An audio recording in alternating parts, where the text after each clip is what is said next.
Joining us first live via Skype is Professor Abdi Samatar of the University of Minnesota. Professor Samatar, welcome to Straight Talk Africa. Pleasure to be with you, Esther. First, Professor, Fidel Castro has often been referred to as a dictator. How did he bolster his dictatorship in countries such as Ethiopia? I think it's very important to look at Castro as a very complex man, rather than as somebody who is a monochropic in the sense of being one thing. He was multiple things, and the case of Ethiopia will identify. He was an authoritarian leader, but also he was a liberator. He was both of those things. So in the case of Ethiopia, he intervened not on the part of Mengistu Haile Mariam during the overthrow of Haile Selassie. That's not the case. But in fact, he supported Ethiopia in its sort of aggression against Somalia in 1977. And ultimately enabled Ethiopia to defeat the Somali army. So that's one instance. The other instance of Castro is that he was a political liberator. If you think of Angola, if you think of South Africa, if you think of Namibia, in all of those instances, he was quite key. So it's very important to keep in mind the complexity of the man and what he did both for the Cuban people and others in Africa. Professor, again, when you look at Fidel Castro and Cuba itself, they're credited with professional medical services. And it is reported that he also provided medical services to some indigenous communities of Africa. Is that so? That is exactly the case. I will remember in the 1998 non-aligned movement meeting in Durban, South Africa. And I was a commentator for the South African Broadcasting Service, TV. And Mandela was standing on one end of the hall, and the sort of dignitaries were coming from the other end. When President Castro got into the door, and there was maybe a space of about 25 meters between them, Mandela could not restrain himself in moving forward towards Castro and welcoming him there.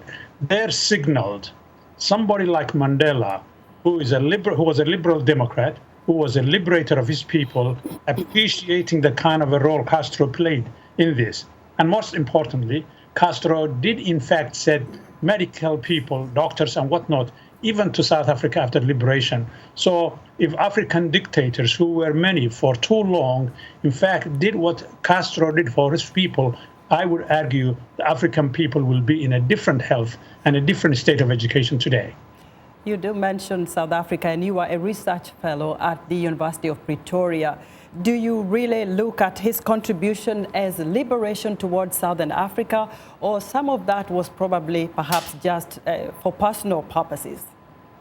No, I don't. I think he was quite genuine. If you look at the liberation of Namibia from apartheid South Africa, South Africans intervened not only in Namibia, but they actually went into Angola.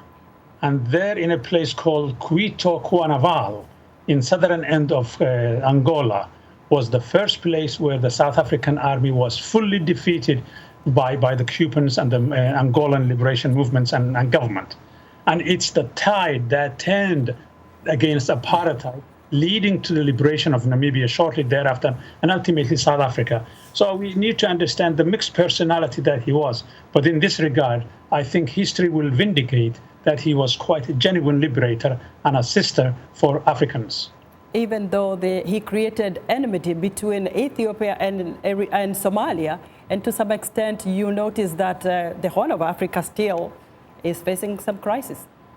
The Horn of Africa, the conflict between Ethiopia and Somalia was there long before Castro intervened and the Soviets intervened. And I think it was less about Castro than the Soviet Union.